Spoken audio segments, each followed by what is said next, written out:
What's going on? Y'all remember the good old days where your parents told you not to fight? They encouraged you to stay in the house if something was going on and that you would get in trouble if you fight? Well, Chicago, them days are long gone. See this genius right here? Tamika Gayden? Yes, and you see the young poor girl, De'Kayla Dansberry? Tamika Gayden tells her daughter, grab that purse, grab that knife out of my purse. And if a fight breaks out, use that knife. South side of Chicago. Tamika Gayden, she's only going to get involuntary manslaughter. 4 years. She's 36. She looks 56. Young girl De'Kayla, great young girl, as it always happens that way. The good die young. Going to a college prep. She went to church on Friday nights, for God's sakes. Ran track, had everything ahead of her. And this genius, Tamika Gayden, encourages her daughter to go out there and stab this young girl. Horrific tragedy. And this is why I'm so against single mothers. Far as with not saying that you have to be married, however, you don't have a father in sight for these children. And then there's no father figure in the household. This is our biggest problem. Biggest problem. Every single case you could possibly pull up all boils down to there's no father in the household. Then this genius sends her daughter out to go stab a young girl. I'm going to bring y'all this story. Check it out. Here's the story reads. Woman who gave her daughter 13 years old, and you're sending your daughter out with a freaking knife, pleads guilty. She provided her daughter with the switchblade and allegedly used to stab the girl last year. This happened in 2016, but she just getting sentenced 2017. The 36-year-old Tamika Gayden was sentenced Tuesday to 4 measly freaking years. They agreed to a reduced, because they originally charged with first-degree murder. Gayden's 13-year-old daughter was the other, and others were on the third-floor balcony of the 6400 block of South King Drive when they started arguing off the balcony with 15-year-old De'Kayla Dansberry. And her friends were just on the way to the nearby store. Before she left the house, the apartment, to confront her rivals, Tamika Gayden allegedly told her daughter, girl, get the switchblade from my purse. Gayden looked at the knife and she told her daughter to use it in case a fight breaks out. The girl put the knife in her pocket, of course. As soon as they started fighting, she uses the knife, stabbed De'Kayla once in the chest. Surveillance cameras captured the 13-year-old girl with the knife. On Tuesday, the girl went to juvenile court. She had no background. Of course, she wasn't but freaking 13. And she was absolutely terrified. Of course, she's 13. Her mother told her to go grab a freaking knife.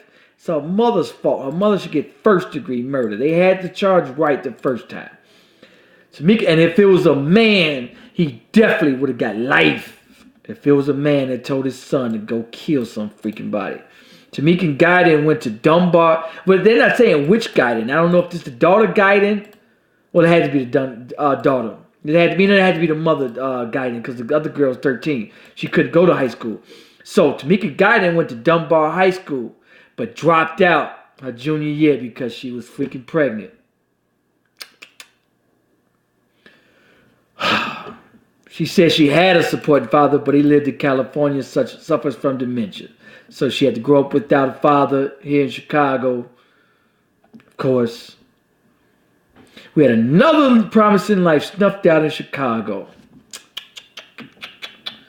I'm going to bring y'all the story that tells about De'Kayla Dansberry. story. This young girl that's killed is a fantastic young girl. Take a look. Somber afternoon on Chicago's South Side as balloons lifted to the sky at the site where a teenage girl was stabbed to death. Tonight, her friends and family are coming to grips with the life of the high school freshman getting cut way too short. Eyewitness News reporter Will Jones joins us with this story. Will? Rob, we spoke with so many people today who said De'Kayla Dansberry had such a bright future. They say this wasn't the way her life was supposed to end. They can't believe she's gone. So many hugs, so many tears as loved ones of 16-year-old De'Kayla Dansberry gathered where she lost her life. It just happened so fast. Police say the teen was stabbed Saturday night during a large fight at the Parkway Garden Homes in Chicago's. And that's what I'm talking about. All this love and hip-hop, encouraging these young girls to fight. We got our young girls act worse than our young men. It's more young women fighting than the young men. And this is the bullshit that happens. Somebody ends up dying because of some dumbass beef over some dumbass little boy or some dumbass tweet or some shit on social media. Neighborhood. Dansberry was rushed to Stroger Hospital where she was pronounced dead. You know, you have teenagers who are getting into arguments and disputes for various reasons, and sometimes those arguments and disputes get out of hand, like in this case. Pastor Corey Brooks says Dansberry would often spend her Friday nights at New Beginnings Church. He organized this vigil so those who knew and loved the 16-year-old could let out their emotions. A lot of times what happens in our community when we go through this situation, I'm a videographer. I've been to a few of these prayer vigils. It is absolutely horrifying. Young people, they need an opportunity to grieve. They need an opportunity to express themselves. And so we want to do that in a peaceful type of way. Dansberry was finishing up her freshman year at Johnson College Prep. She was a cheerleader and on the track team. Cheerleader, track team, Johnson College Prep. She was headed to college. Bright future. Tonight, her teammates are recalling all the fun times they shared. Okay, we was running track, and me and De'Kayla was fourth leg, and we both, as soon as we crossed the finish line, we both started clapping our hands doing a little dance. A teenager with so much promise taken away, and no one knows why. We take responsibility for some of the violence that's occurring in our communities. This was not police violence. For lack of a better word, this was a black-on-black tragedy. It don't make no sense. Horrible tragedy. Now, imagine these other, her classmates, her track mates, her her church has to live with this pain the rest of their lives. These two. This Tamika Gayden. She's getting out in 4 years, and she's going to go back to life as usual. Life as usual. Her 13-year-old daughter probably is not going to do any time. I also read something that her daughter is not going to do any time in jail. The 13-year-old that did the killing. And, her mother was to blame. Her mother is the one that did it. Now, this story, a lot happened. A brawl erupts with families at the bond hearing. At the bond hearing, a big fight broke out. A big fight broke out between the families at the hearing. Brawl erupted moments after Emotional Court 26th of California. The mother charged with providing a switchblade to her 13-year-old daughter used to kill 15-year-old De'Kayla Dansberry. Tamika Gayden, 35. I think she was 35 at the time, which was last year, charged with first-degree murder, is held without bond. This is it.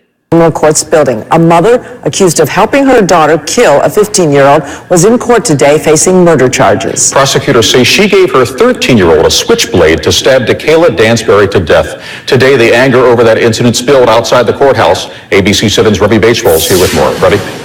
Alan, the state's attorney asked De'Kayla's family to delay leaving that court after that disturbance developed outside because families on both sides of this incident were simply enraged after hearing that in court. That charge that Tamika Gayden told her 13-year-old to get a switchblade out of her purse and to use it if necessary. After an emotional court hearing, anger in the hallway as family members reacted to graphic allegations offered by the prosecution that 35-year-old Tamika Gayden told her daughter to confront a rival, 15-year-old De'Kayla Dansberry, in the aftermath of a social media-fueled dispute. Oh my God, I said a fucking social media dispute. I did about 5 stories this week about social media and how dangerous it is.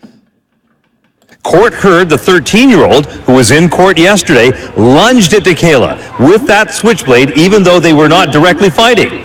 The younger girl then ran back to her apartment, where she washed the knife, and another witness allegedly wrapped the blade in tape. In court, Gayden appeared to hold back tears. De'Kayla's mother saw that, but was too distraught to speak as she did yesterday. See, young kids out here fighting, they videotaping instead of, breaking it up, it's sad. She left court later with victims advocate Andrew Holmes. Andrew Holmes, yeah, he's an advocate out here, man, does great work. Golly, didn't I just tell? Hey, the social media is becoming, this is worse than having a loaded gun in your house. Because imagine the public humiliation. One status, one tweet, one Instagram post, or whatever the hell these kids are doing. This can destroy someone, and the anger is just like road rage. The anger is just 10 times more. And a young girl's life is snuffed out here in Chicago. This adds, last year was like 753 murders. This year it's the same, up to about 700. It's about to be December. Probably get more than that. Over a social media feud. And our young ladies are fighting worse than our young men. They are shooting, stabbing. Now we got mothers encouraging this shit. She ain't but 35, 36 now, 35 at the time. Damn, how old was you when you had 22? Anyway, this is the new norm. Watch your children on social media. Watch what they do. Investigate every status. Have their password to this social media. Do not let them on social media. What is a 13-year-old girl doing on freaking social media any goddamn way? And if the mother had any freaking sense, she wouldn't have let her daughter go out there with a big-ass freaking brawl. And the two girls, it was a fucking big brawl. And the other girl just lunged at her. Like they see on social media. That's because everybody's sharing these fucking kids fighting and watching World Star Hip Hop, and this is the new norm, and they think this shit is cute because Love and Hip Hop says it's cute. You got grown women fighting, fussing, cussing, and in the black community we have no fathers to tell them, no, baby, sit your ass down. Don't go out there. Anyway, I want y'all to like, comment, let me know what you think about this video. Peace, peace, peace.